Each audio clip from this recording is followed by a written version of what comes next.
Hello and welcome to the Stateside Soccer Show. My name is Jordan Wiegand, and with me today is a man who once has been confused with Jaap Stam. It's Logan Stam.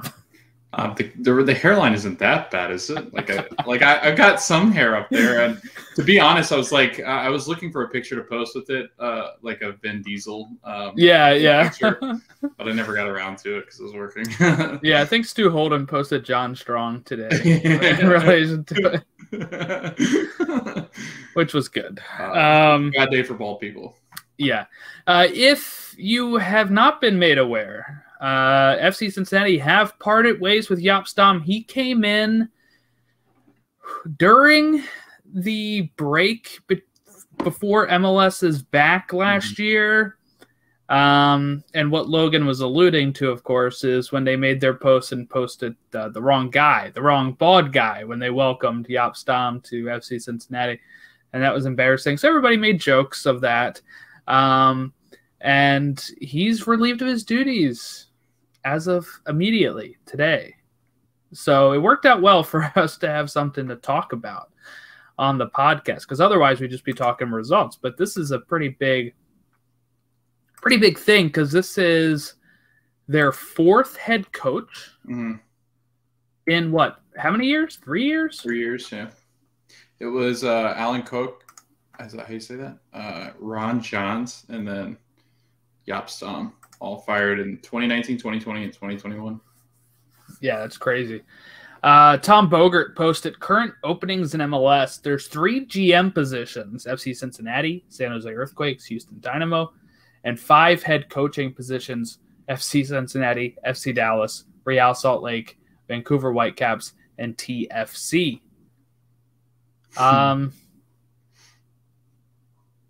There'll probably be more at the end of the season, is what which Tom Bogert says. I'm trying to think. We were just thinking about it, making jokes before the show, but who would get fired next? Caleb Porter?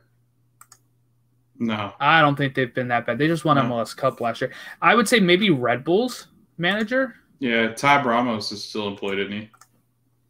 Yes. Yeah, it'd be another one that I would think. Almeida, maybe. Yeah, I could see Struber leaving Red Bulls because they haven't done anything. They've been really bad. Their fans just came out and opposed the process that's going on there. And what, it's something we've talked about on this show with Red Bull specifically, how our 2 New York teams are almost just feeder clubs for their other stuff. And that's not good enough for New York, and it's not good enough for New York fans. And that's kind of what the letter was saying from the Red Bull fans. Like, we don't blame the players, we don't blame the management even, but it's this ownership that is making us a kind of like a funnel club. Yeah. And that's not what they want. They want trophies. You can't rope people. You can maybe rope casuals into the league with that kind of stuff. Like, oh, Brendan Aaronson's been playing well. Oh, he came from Philadelphia. That's really cool. Maybe I'll watch some MLS. But you can't rope in the diehards that way. The diehards are there spending their money, spending season ticket money on the hope of trophies, Yeah. And if your club, like we've talked about with FC Dallas, and we've talked about, again, with Red Bulls and NYCFC, if your club is not in the hunt for those, and it's been a long time, then it's going to be like, what are we doing? I'm not here to just watch 18-year-olds, in the sense of Dallas, play for 5 games and get shipped off overseas, right? We're talking about Pepe. He actually just had somebody come over and look at him, Chris Smith, who reported Ajax is actually the club that was in looking at Pepe, which I think would be a good move for him. Yeah. But again, like, Pepe hasn't been in the league super much, right? Like, super long, right? That's going to be my new thing. Let's make a shirt. It's just a super much. Yeah. Super much. It's better than the Super League. It's super much. Yeah. Have, like, it say super much and then greater than Super League. There you go. But yeah, he hasn't been in the league long, and he's really starting to find his form. And then FC Dallas fans get to say, sayonara, you're going to Ajax, where we can never even really watch you. I think it's on ESPN Plus, but I don't know if they get all the games. But it's stuff like that. That'd be a great move for Pepe, I think. But as a Dallas fan, you can't be proud that you're just shipping these players off over to. Brian Reynolds isn't even playing at Roma right now, by the way. Boavista doesn't pay for Reggie Cannon, as we've learned. Yeah. So they're not even getting the money that they should be getting from these moves. And when we look at Cincinnati, I was talking with, the final third guys, Jack and AJ. They posted something about how it was like their fourth manager in years. And I commented on there saying they have to get it right this time. Yeah. This next time they have to get it right.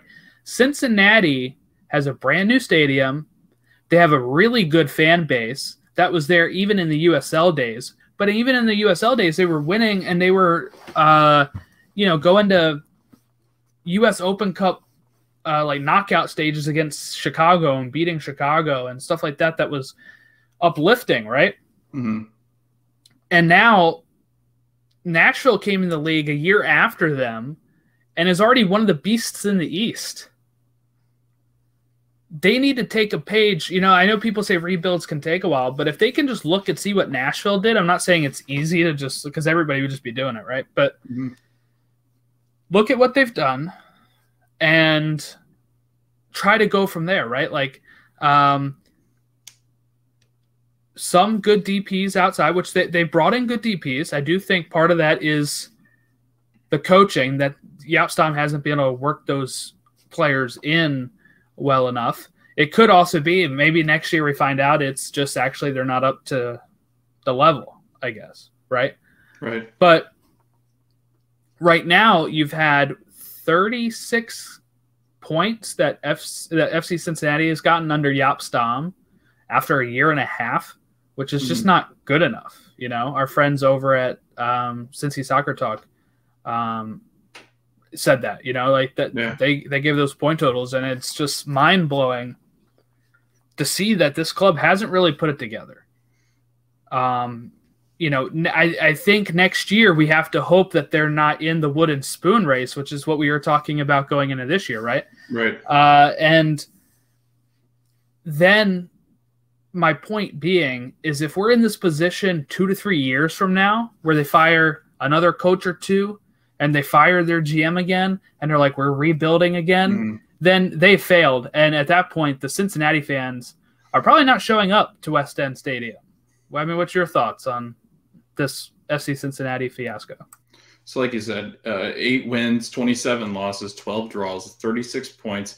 FC Cincinnati, Jordan, hasn't won since June. So that, I mean, it's not like it's gotten progressively worse. It's just been bad. It's just been bad the whole time that it's been in existence.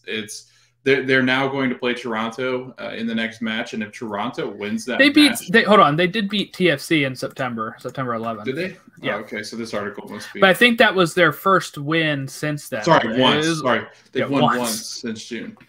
Sorry, that's what the article says. But again, once since June, right? And it's September 27th.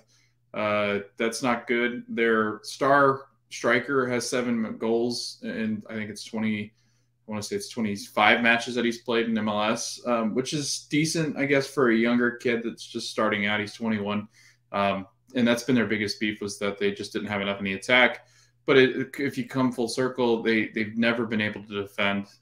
They open a brand new stadium and spend millions of dollars on it, but they can't spend any kind of useful and productive money on defenders. So that's been a big issue with them. I found an interesting quote. I can't believe that this is actually somebody that works in power, but club president Jeff Birding told Cincinnati Enquirer's Pat Brennan a couple weeks ago. He says, our unprecedented quick turn in MLS has hamstrung us in a way that we certainly didn't appreciate when we agreed to come in 2019, 2019, and probably Gerard's unfamiliarity with MLS. He probably didn't appreciate the degree to which it would be hard to undo some of the changes, some of the decisions that were made prior. Basically saying that because they were so quickly thrown into this mix, which I don't understand, he says that's the reason for struggling. So I don't know. When you read that, it's not good from somebody that's the president. No, it's not even like Nashville wasn't a quick turnaround right. too. I mean, I don't know what to say to that. Right. So that was his idea. Nijkamp and them have signed hefty contracts that not many players have lived up to.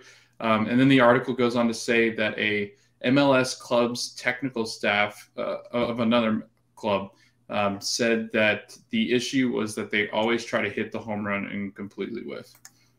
So again, there's a lot to unpack with them, and you could get into so many different reasons as to why they just don't play well. They brought in Jurgen Locadia, who didn't play well and was shipped off. Frankie Amaya, who many thought was a talented player, and they just shipped him off because it just wasn't working in the club. You've got guys that they can't, they're constantly bringing in, and it just doesn't work. So I don't know where you start. And Jordan, you talked about it in our text messages. You've got to clean everybody out. Like, everybody needs to be cleaned out. It needs to start in the front office and clean everyone out. It sounds like the owners are willing to spend money, obviously. So I think getting personnel in there that knows how to build a club and not guys that they think know how to build clubs, I think that's the biggest issue with them. They are promoting Tyrone Marshall, who is their U19 coach, to be interim coach as it stands right now, and probably, I would assume, throughout the rest of the season, right? I mean, I don't think you would want to rush the hire at this point, especially if you have an open GM spot. So the way I think it goes is that he will become the manager for the rest of the season, and then going into the offseason, you're going to look for a GM, and you're going to let that GM make their hire. And then you have to give it, I think, these 2 to 3 years to see if any progress, right? Like, what would be progress? Not be near the bottom of the table, to be fighting for a playoff spot. Because, I mean, the way I look at it, with the way the East is right now, point-wise, there is, they're 13 points back of a playoff spot. Mm-hmm. They could have, even if they were probably 17. Yeah, is that 13, right? No, Montreal's 37. Cincinnati's 20. So Chicago is the one with 24. Oh, okay. Sorry. Yeah, I missed that. Okay. Yeah, 17 points back. That's even worse. Okay, so 17 points back, right? Yeah.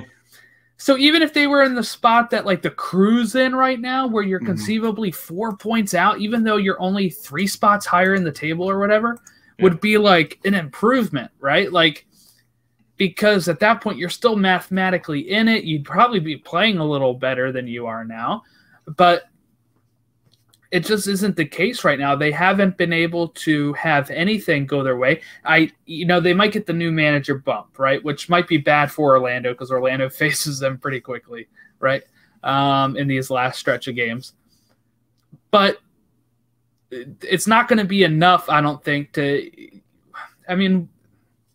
at this point, their goal has to be not finishing last, right? Like, not getting the wooden spoon has got to be probably priority right now, because they're only 1 point away from that. Mm-hmm. And they just got it last year. I don't know. It just seems like they're destined for it. And that's horrible, just because of how bad Toronto's been. But that's the thing. If Toronto wasn't as bad as they were this year, which wasn't really foreseeable, I guess, right, then they would be. They would be last already.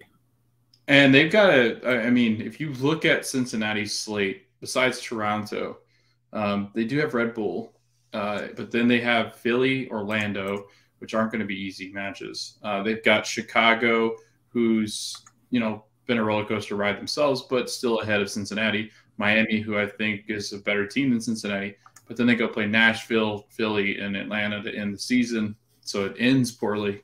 If they don't grab the points in Chicago against Miami, against Red Bull, I don't know where they're going to grab anything else. And if they don't grab anything else, I do feel like Toronto's got enough to at least get some steam past them. And you're looking at another wooden spoon for a team that's just going to be in disarray, looking for a GM hire, looking for a manager hire. and then hoping that they can find some defensive pieces. It doesn't seem likely that there'll be any salvageable for next year. It sounds like it's going to be another really rough year next year too. So I don't know. This is ugly. I did see something funny on Twitter though, just now. They tweeted a picture with the soccer ball, and it said, "That's not Jaap Stam. That's a soccer ball." Yeah, because the soccer ball is bald as well, you know. Yeah. They just keep digging at the poor guy. They also fired 2 of his assistants, which I don't know if I've ever I've seen other coaches come in and terminate other coaches, but yeah, they fired 2 of the assistant coaches, and the academy player is going to take over, or the academy player could take over if he wanted. At this point, probably an improvement. Unfortunately, yeah, but there's this real fear, I think, that I don't think we have to worry about yet. But I do think, like I said, if this next hire doesn't go well, that you could lose a soccer market here, not like forever, but like to the point where people just don't take it seriously, right? They just say like, oh, well, I mean, they're not even trying, right? Yeah. It's pretty much what probably I think some Cincinnati fans who are not like dialed in to FC Cincy, like let's say you're just a Cincinnati person. And the bad thing is, really the Bengals seem to be turning it around a little bit too, which with Joe Burrow, or else you could have really probably have had, and the Reds have been kind of decent this year, or else you could have really had all eyes on you if you had put it together, right? But that was one of the things that they could have really maybe got some more press, some more fans there because of the state of their other teams. But now as they're, the Bengals are currently 2-1, maybe they take a back seat because they're a laughing stock, and it takes a lot to scrub that image off. I'm trying to think of I mean, I would say like teams like the Marlins, who weren't in Miami very long until they came in. They had a pretty good fan base, but then completely lost interest when everybody was not very good. That's a good example of teams that just, there's a lot of teams that just come in hot, and then all of a sudden they lose that allure of being a new team, fresh. Yeah. With all these new clubs coming too. There's always talk about Louisville. Can Louisville grab a spot in MLS because they've got that rivalry with Cincinnati? Could you imagine if that team came in and was more successful than FC Cincinnati? That would be ugly. If I'm a Cincinnati fan, my rival is a team like Nashville because they're sort of close, but also they're doing it well, and that would piss me off as a Cincinnati fan. Because we've talked about how rich the Cincinnati owners are, right? But they just can't get it right. And it's just one of those things that, you might have the stadium, you get all that stuff together. Hey, you know what, though? At least they have a stadium, right? They're not, playing in Yankee Field or Red Bull Arena as a NYCFC team, which, where Red Bulls do have their own stadium as well, but they're also just being kind of like a funnel club. We've kind of lost that whole New York market, to be honest. We have 2 teams there, and none of them draw in anybody because the experience is bad. Yankee Stadium to watch a baseball game is probably good. Yankee Stadium to watch a soccer game, not good. You can't even watch it on TV good. And then you have the, what was I gonna say? The, there's other markets that kind of have this danger about them. We worried about Miami. They've seemed to be turning it around a bit, but it's this. They're the best team in the Eastern Conference right now. But there's this worry that if you don't get it right soon, some of these fans might just walk away and might not even want to worry about checking it out when you do put it together. God, Twitter is just going off on Jaap. Sorry. No, you're laughing at. I was laughing at. So I was laughing at that, but I was laughing at the fact that it's laugh in like a hurt way because I feel bad for Cincinnati, but just like reading all this stuff, it's just like this is not good. Well, we've talked about it with Orlando too, right? Yeah. Like that if they were kind of losing it after being a hot new thing because they were really complacent. And then, they've started getting fans back to the stadium because of Oscar Pereira and Nani and, like the excitement that's coming from there. But, so I guess the key thing is if you win, fans will start coming back. But there might be a time where they just don't even care anymore. We kind of worry about that with Austin, right? Like, it's their first year. They're naturally going to be near the bottom. But we've already seen frustration from Austin fans on Twitter and people leaving early in games or, people worried about them not selling certain times and stuff. Yeah. And that could be college football, could be anything. But it's the worry that, okay, well, if Austin doesn't get it together in 3 years, are people still showing up? Because I tell you, when the Orioles were good, people showed up. Now we're lucky to get 5,000 in there, right? So, and when you have a smaller stadium in soccer terms than some of the baseball stadiums, that 5,000 might be 3,000, might be 2,000 that you're getting there. We've kind of talked about it with Chicago. We have a lot of up in the air stuff here we don't talk about all the time because the expansion teams are coming in hot and they're coming in where we're excited for each one and they're coming in with great stadiums. But we have a Chicago team that broke their lease with Bridgeview, right? And they are now in Soldier Field, but they don't draw fans there. Soldier Field is empty during their games. They're not playing well. That's probably why. But it's not kind of the relaunch they were hoping for coming back into the city of Chicago. Right. And by the way, then I see all these people complain that Soldier Field's tough to get to. People get there real easy for a Bears game. It's right? not that hard to get to. They're like, it's not in the best neighborhood. They're like, I have to take 2 subways and a bus to get there. Well, you guys do it on Sunday for the Bears. How are you not doing it for the Fire? It's because they're not good. Right. I know the Bears are not good, but there's only 8 home games. These you have 34 divided by 17. 2. We're at 17, 16, 17 home games. That's a full NFL season nowadays. It'll be interesting. I just don't know where you go from here besides cleaning slate, and the situation is just so bad. They've won 1 game at home, so they're not giving their fans any kind of show. So I mean, I really wouldn't. I don't know. I know Cincinnati fan bases tend to be a little bit more. How can I put this nicely?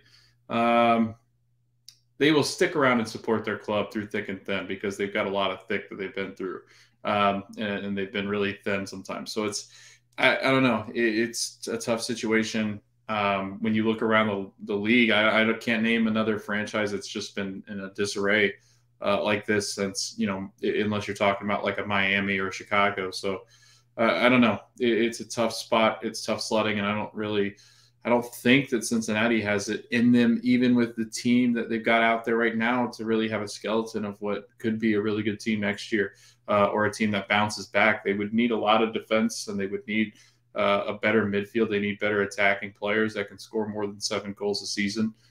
Their best player has been Luciano Acosta, and he just came over.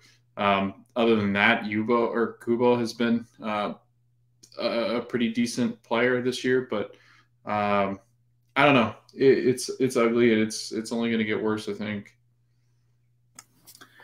Just want to say, too, they're adding Mercedes-Benz Stadium into FIFA 22 this year. So, are they? Yeah. It just was announced on Atlanta's Twitter. So, was it in last year's game? I don't know. I mean, I guess maybe it was. I wasn't sure, but they definitely tweeted it as if hey, this is it's a new back thing. Again. I don't know. It maybe definitely wasn't in last year. So I don't know. They're weird. But yeah. So if we're looking at teams that might, look, Houston's below Dallas right now, and Dallas got rid of their coach. I could totally see Todd Ramos going, like you said, and I could totally see. Raphael Wiki at Chicago might be in trouble. And Stuber at New York. I would expect at the end, if they don't get fired this season, I expect once the season ends, they probably let them go. Yeah, because everybody else is safe, I would think. I think everybody's done well enough, or they've overperformed or overachieved. Hernan Losada looks like a godsend for DC United. Yeah, we were really high on him when he got signed too. So I think it is. It's just the connection to players, and I think he understands the style of MLS better than anybody. I think him coming over, that's the biggest difference. Whereas I think Jaap wanted it to be another league that he was comfortable in coaching, and in that Dutch system, it just doesn't. I don't know. I just feel like it never was going to work with him. I don't feel like it never seemed like he had much of a connection to the players. It seemed like he was constantly looking for different reasons as to why they're not performing the way that they were, and to get fired that quickly. I mean, all their coaches, it just seems like that front office just doesn't know what's going on. Yeah. So let's go ahead and actually talk some results, I guess. So we had some midweek action. Montreal beat Halifax in the Canadian Championship. Nashville destroyed Miami 5-1 on Wednesday. Toronto beat York in the Canadian Championship 4-0. The Revs overcome Chicago 3-2 at Soldier Field. What was a close game. Red Bulls and New York City FC draw at Red Bull Arena 1-1. And Club Leon broke all of our hearts in the Leagues Cup final as Seattle had a lead and then ended up losing 3-1, which was just brutal. Then we had Saturday, and we had the Philadelphia Union beating Atlanta 1-0, which was some good stuff there. That was Shabilko scoring that. New England beat Orlando 2-1, Nani missing a penalty kick. Saved by Matt Turner, but it was really just a bad penalty kick. Makes it 2-1 Revs. 2-1 Columbus over Montreal. DC United beat Cincinnati 4-2. Colorado draws with Toronto, surprisingly, 0-0. Minnesota beat Houston 2-0. Red Bulls get the better of NYCFC at Yankee Stadium, 1-0. San Jose beat LAFC 2-0 as LAFC continue to just not be able to get it together this year. This is just a lost year for them, I think. Mm-hmm. Vancouver over Dallas 1-0. Portland over RSL 6-1. And then on Sunday, we had Chicago Fire and Nashville at Soldier Field. Nashville and Chicago draw 0-0. Seattle beat SKC 2-1 with a fantastic team goal for the Will Bruin one, which was team goal. Raul Ruidiaz doing most of the work there and then not getting, unfortunately, not being able to get it in there. Then it going to Bruin, who gets it in there. And then Austin beating LA Galaxy 2-0 at Q2 Stadium. And we have some games coming up this weekend. But any of these results really jump out to you here? I did not necessarily the results itself, but a couple things that, first of all, Ola Kamara leads the league in goals scored. I had no idea. I thought Ruidiaz still had the lead. It's 16 for Kamara, who's 2 ahead of Ruidiaz, who we thought, I thought once the season started, I thought Ruidiaz was on pace for at least 20-something. But it seems like Ola Kamara has played extremely well. Paulie Arreola had 2 goals for DC United. So he's played pretty well. He's got 5 goals in 15 matches, so he's played a lot better. I think it is. It's just talking, and we talked about it some just previously before this when you were doing the recap. DC seems to have a team now where he's got a good set of guys where he's about 11 or 12 deep that he relies on. And I think this is a team that could make some noise in the playoffs. You give him one game against a team. And I think he plays enough of disruptive soccer to really throw DC United in there as a team that could possibly upset some people. They've been relatively good form. Their biggest struggle has been the away matches, but at home, they are 9-3-0. So, grabbing 9 wins for DC team that we thought was not a playoff team, nor did we think they were going to be here close. I don't think. I think you had maybe closer than I did, but I don't know. I'm really impressed with DC if I'm talking about results. Other than that, the next biggest one, I guess, was probably that Sounders one, just because of the Sporting KC Sounders matchup that was on. A pretty good result for the Sounders. Tough loss for SKC at home, especially if they're going to be chasing down Seattle and playing them in the Western Conference. I'm excited for that matchup if that happens, just based off of that game. But those are the two that just really jumped out to me when I was looking back through the results. Yeah, I think for DC, I can show it because we have it here. We did have them pretty low. We had them. You had them 13th, I had them 12th. But I think when we were talking about Losada, we said, if he can get through the early period pretty well and get people healthy, he'd be fine. And they did very well in the beginning, and they've continued. And like you said, Ola Kamara, right, has been 16 goals, just been doing so well this season. And I think that was something that definitely shocks you because you weren't really following when Ola Kamara was good, right?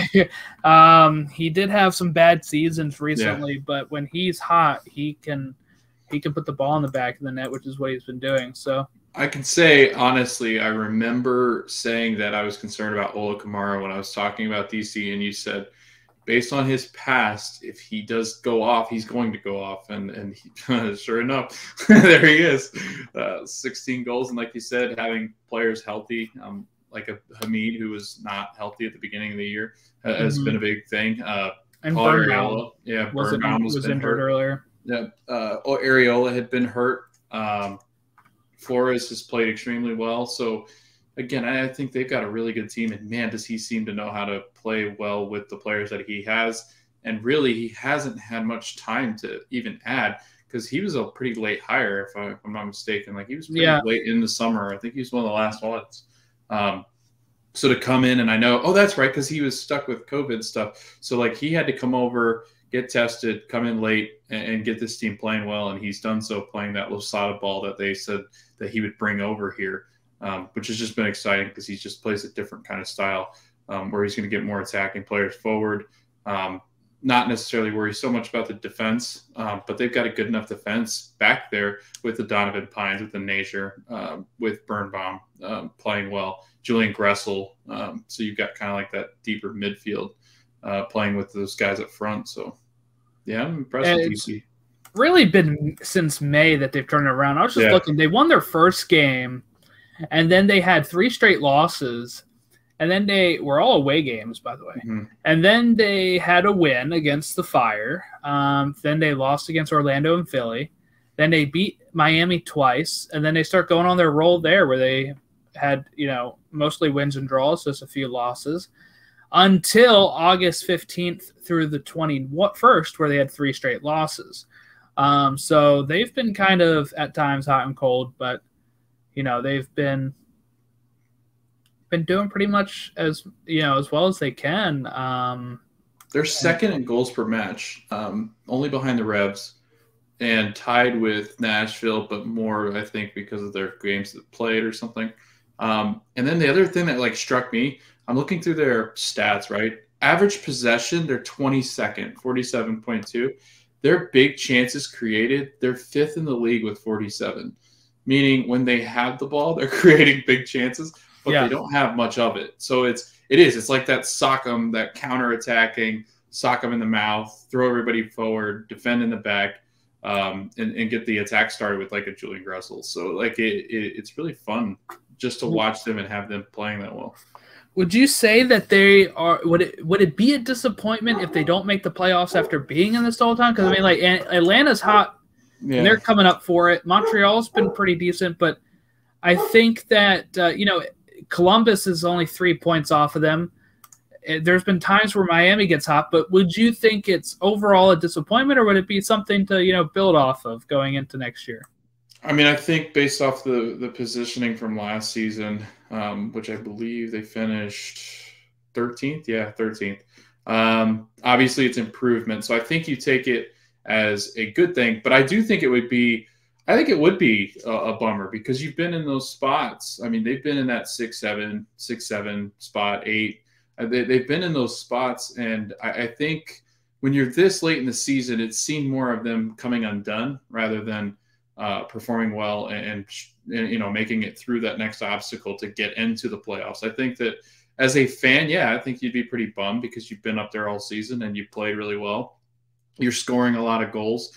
Their defense hasn't been great, but it's been admirable. And it's kept them in matches where they can score 4 or 5 like they did against Cincinnati.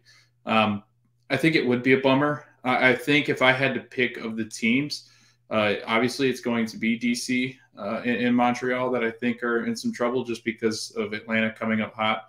And you'd never know. It's like Columbus is a snake in the grass. And I think Caleb Porter was said that they're about the healthiest that they've been in a long time for this final stretch. They've got different players coming back. Zardes has looked pretty good, so he's kind of looked scary in a way that you could possibly get some points and sneak back up in the playoffs. But again, if I'm going to pick one out of the 2, 6 or 7, I would say Montreal just because they just don't score as much as DC. I think DC might have a little bit of magic up their sleeve. And sitting in the 6th spot, they got to feel a little bit more comfortable where they are. And their schedule to end the season is a little lighter. I was just going to say that. Montreal. I think what it comes out to is if you had told DC United fans that you just barely miss out of the playoffs this year before the season starts, they would have been like, that's good. Like, that's an increase. But I think, like you said, with them being in these spots for a good chunk of the year now, and if they fall apart now, it would leave a bitter taste for them. But I think definitely at the end of the season, then they would still kind of look back and be like, okay, we still did better than we thought. With a brand new coach and all of this, and this is almost the same team as last year, right? Like, it's not like they added a million pieces to this thing. They've added Abila. Yes. Who's only played like 6 games, by the way. But it's been better there than he was with the Loons. Yes, yes. And that schedule you were talking about to wrap up their season, they have Minnesota next. So they have a rough 4 games. Yeah. Right? They have Minnesota, Orlando, Nashville, New England. Then you get NYCFC, Red Bulls, Crew, Toronto. Out of those last 4, they can really solidify, I think, them in getting into the playoffs. As long as they don't lose those other games. I think if they, lose a few but draw 1 or 2 of those other games I was talking about against the tough teams, I think that they'll be okay. Yeah, there's a bear of a schedule, but and Montreal's got a similar. I mean, they've got Atlanta, Philly, and Orlando twice. They've got a Red Bull team that, again, is hot and cold. Every once in a while they'll play well, but I don't know. They both have a pretty tough. I would say that DC, I guess, having Nashville and New England isn't fun, but that being said, the game against Nashville is at Audi, and Nashville, as we know, doesn't play as well on the road.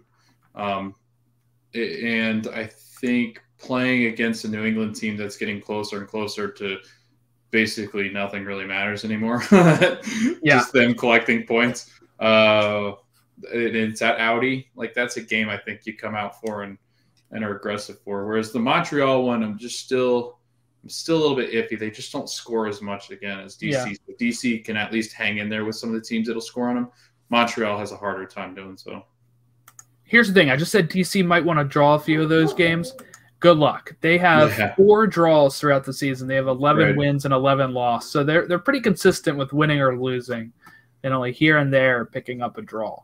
That seems to be his stereotype, though. He's a coach that goes for it, or Yeah, and I mean, it's kind of like, I think, like Bielsa ball, where you're either going to win or you're going to lose, right? Right. Yeah. It could get really ugly. It could get really good. And they've surprised a lot of big teams. So I kind of hate for a lot of these teams to play him, because I think, like a Nashville, that's one game you go in and go, I think we could beat them, and then they end up smacking in the face.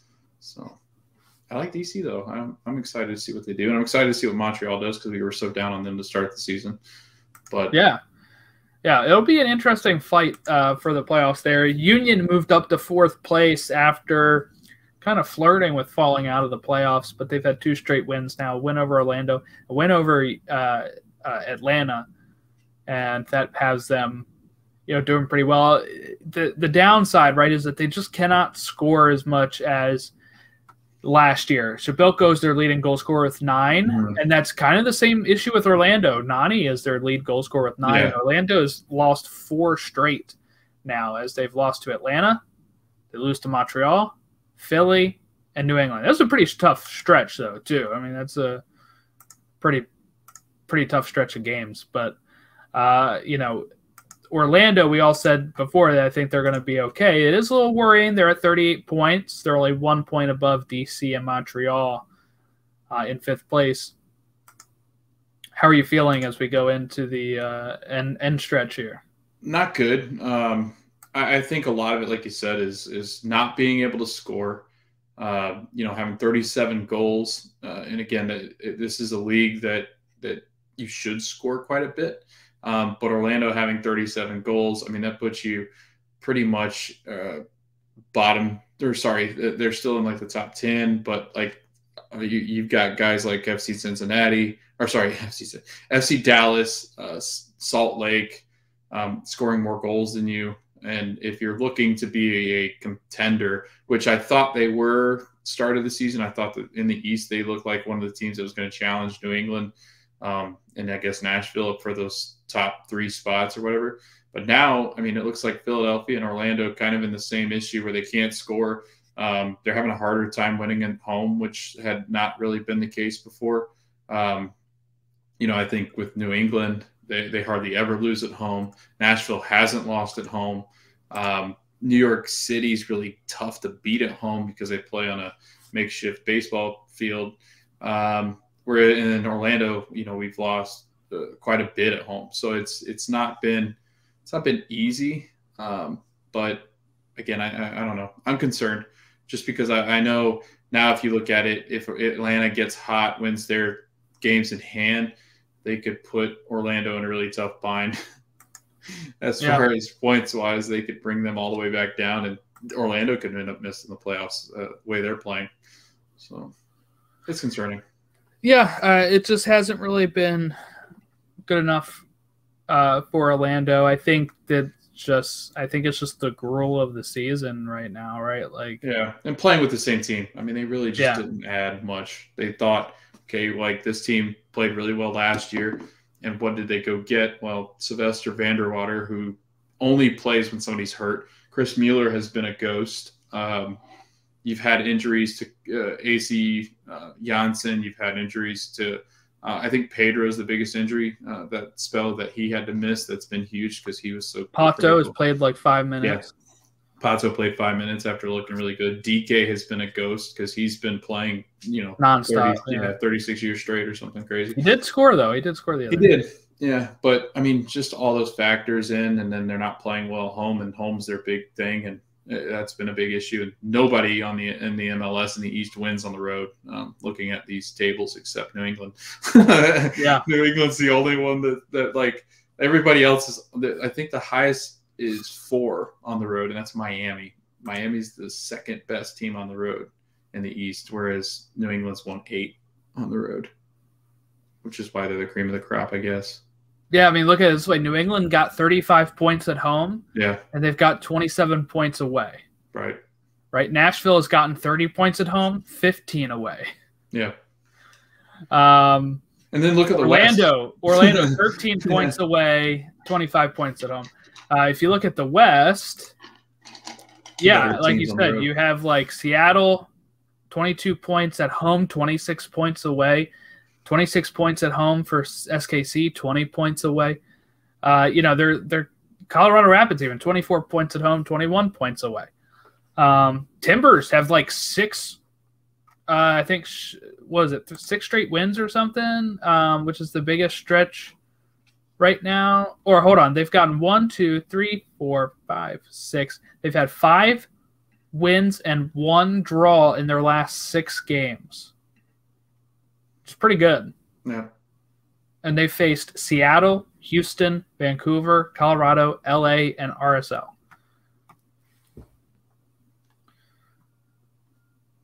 So yeah, Portland's been a pretty good story as they started out really bad and they've kind of turned it around. They're my Supporter Shield winner pick. That's turning out wrong. LAFC was a good pick. Hell yeah. See, it's a great pick for you. Man, if they don't make the playoffs, we can already be like, okay, well, you're wrong with that. Like, at least Minnesota's probably going to make it, and I have a shot for that pick. And then on the East, we had nobody winning anything except for Wood and Spoon over here, and that might still be true, but it'll be Toronto and not Montreal that we have listed there. So it's going back to Canada.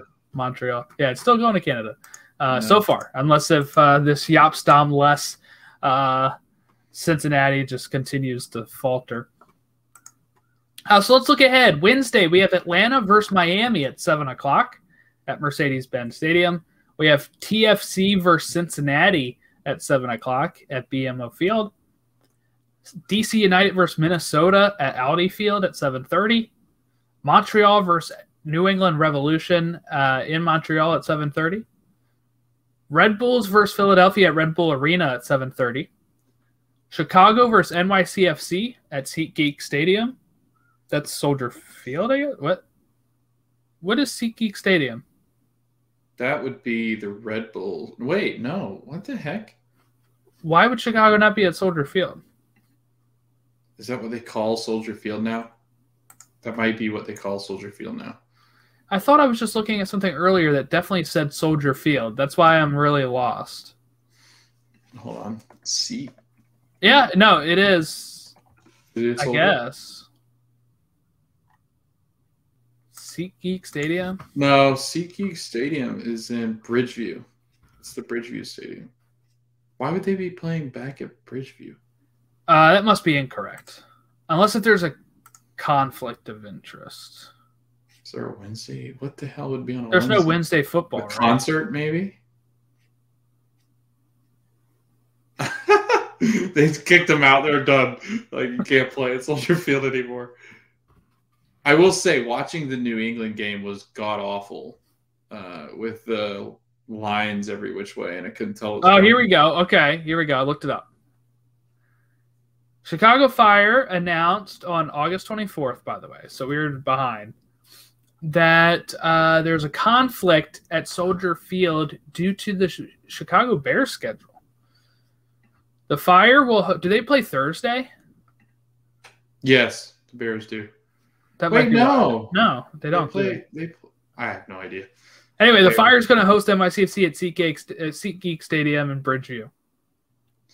Bears play the Lions. They are unable to play games at the venue within 5 days of a Bears home game. So since they're going to be playing the Bears or hosting the Lions on October 3rd, they're not able to play there within 5 days of a Bears game. That's goofy because New England's playing with not the same ownership, though, I think. Yeah. That's probably why. Like there's guys kicking field goals out there at New England's game. That's crazy. Yeah. Columbus versus Cruz Azul in the Campeones Cup on ESPN2 on Wednesday night at 8 o'clock. That is the winner of MLS Cup and the winner of the Mexican Liga MX, which is what that is. Atlanta won that trophy last time.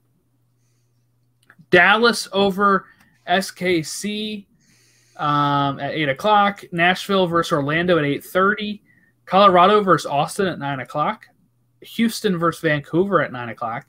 RSL versus LA Galaxy at 9:30. LAFC versus Portland at 10:30. San Jose versus Seattle at 10:30. All those games are on ESPN Plus except for that Columbus Cruz Azul. That's on ESPN2. Then on Saturday, we have Austin versus RSL at 3:30 at Q2 Stadium on Unimas TUDN and Twitter.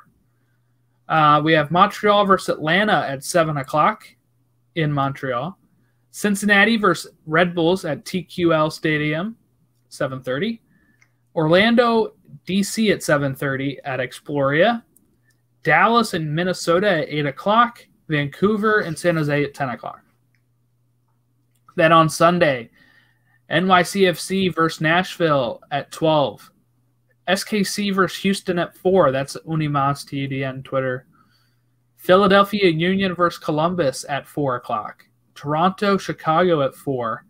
Portland and Miami at 5:30. LA Galaxy versus LAFC at 8 o'clock. Seattle and Colorado at 10. FS1 is the Portland-Miami game, and LA Galaxy, LAFC, and the El Tráfico on ESPN. And we will be in October, the next time we have an episode. That is wild, because then we're only down to about a month left. Yeah. And guess what's coming up? World Cup qualifiers. That's so exciting. It's a lot of fun. Because that's what days is that? That's like, I'm going to say it's like the 7th of October. I think people said the qualifiers are like 10 or 11 days from now. Something like that. I could check to see I'm in the U.S. Men's National. Okay, there's no matches in 2021. That's October 7th. Okay, yeah. USA versus Jamaica, Honduras, Costa Rica, Mexico, Canada, El Salvador, Panama. They were so nice to me this international window. If those times are right, yeah, it's beautiful because I think they play in Cincinnati and Nashville, maybe. Mm-hmm. And then they play like a Sunday game, but it's like I think it's their away game, but it's during the day, so it's like, oh wow, they were really nice.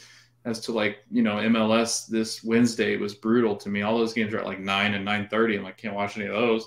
I mean, I can, but I'll be halftime. I'll be done. So gotta love that. They never call me on these things to discuss scheduling. Yeah, no, we don't have that type of pool yet. Yet. Maybe in a few years we'll be able to use our sway. I think the World Cup will definitely have say on what time the games are played. Yeah, I'll call up Infantino and say we got to worry about these times. As long as you have money, you can tell him.